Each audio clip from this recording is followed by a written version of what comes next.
There are literally decades of Polaroid cameras out there of different formats, different kinds, different eras, and it's hard to know where to start if you're buying a camera for yourself or for someone else. So that's why I put together this guide to tell you the best kinds of cameras for different uses. Now to get started, we're going to talk about the three main types of Polaroid film that you're going to encounter out there: 600, SX70, and Polaroid Originals I-type. Now all three of those are the traditional classic frame that we know and love. They're just very slight variants of that. There are a ton of other Polaroid camera formats out there like Spectra, Image, Peel Apart, Large Format. The list goes on, but we're not going to worry about that today because those are more exotic formats, and either there's not film produced for them, they're being discontinued, or it's very difficult to use for the average person. So don't worry about those for our purposes tonight. There's also Fuji Instax cameras and film out there, and that's a totally different thing from Polaroid. People kind of use both interchangeably, but they are very different. Neither is compatible with the other. So for our purposes tonight, we're just going to talk about Polaroid film only. So you may be wondering, is Polaroid film even made anymore? Well, luckily it is. A few years ago, in about 2008, Polaroid, the original Polaroid, discontinued film. After a while, a few other people got together and they created a company called the Impossible Project, which brought back film for these Polaroid cameras.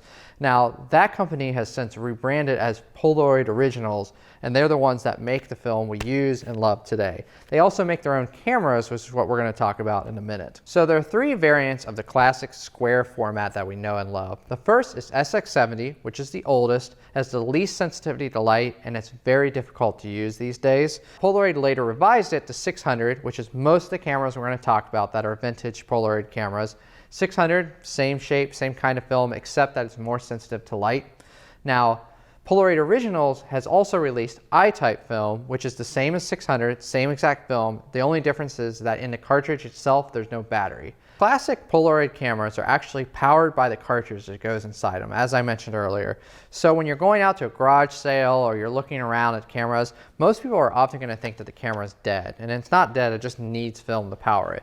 Now, often there are a lot of cameras that are broken out there, so if you want to be careful, you can take a cartridge of empty film that still has a good battery and plug it in just to see if the camera flashes, if it turns on, if it moves at all. Otherwise, usually when you're trying to find cameras out in the wild, you're just going to have to take what you can get and test it later. Now, you can also find film or cameras and film, I guess, online. Now, the easiest place if you just want to get exactly what you want and you don't want to mess with it is Polaroid Original's own site. They sell refurbished cameras. Now, those are actually guaranteed to work, and you're going to pay way more for it, but like I said, you know they're going to work. Now, you can also get used cameras on eBay, obviously. I've bought a ton of cameras on eBay. eBay is kind of like a flea market. Most of the time it's going to be fine, but a lot of the sellers just don't know if their own cameras work or not because they're not going to pay $20 for a pack of film to see if it works. Also, as I mentioned, there are vintage Polaroid cameras, which are the ones that were made for original Polaroid back in the day. That's what a lot of these are going to be. But then Polaroid Originals also makes their own new cameras that are basically the same, but they use I-type film, which is a little cheaper, and they do some special things. So we're going to talk about both tonight. All right, with all that out of the way, let's jump into specific camera recommendations for different kinds of people. My favorite camera to recommend to people who are just getting started, who are interested in actually taking pictures, is the Polaroid Originals OneStep 2. It's a very basic camera. It's a good price. It looks cool. It's based off of the old SX70 cameras, which we'll talk about later.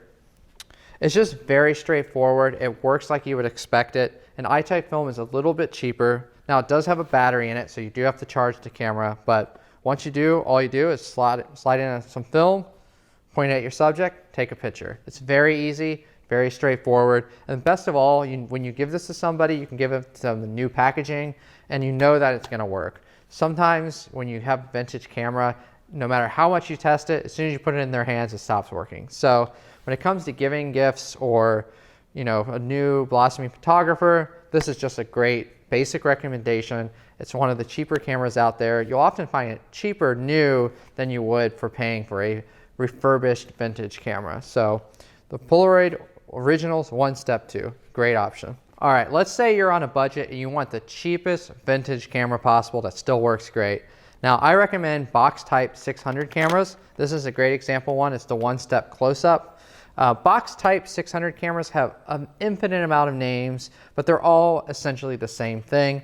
This one is just a cheap fixed focus camera. You point it at your subject, you press shutter, take a picture. It has flash built right in. It's very easy to use.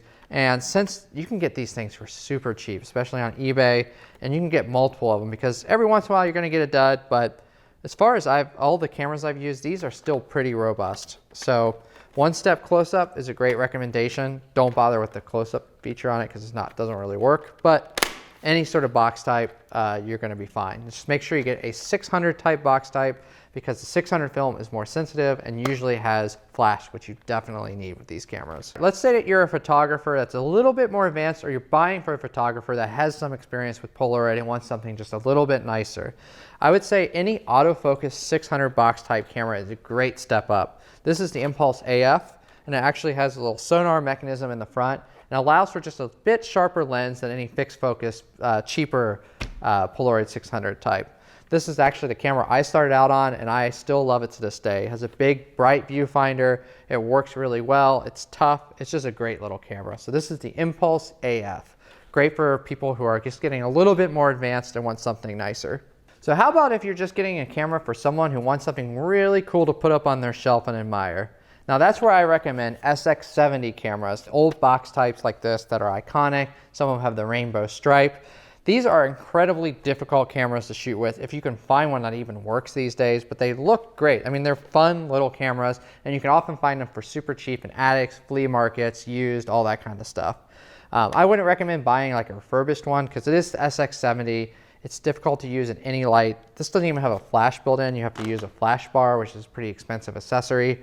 And then basically you have to use bright sunlight to really shoot SX70 in any sort of light without a flash bar. So great for collectors, not so great for actually shooting. So what if money is no object and you want the absolute best Polaroid camera for a photographer?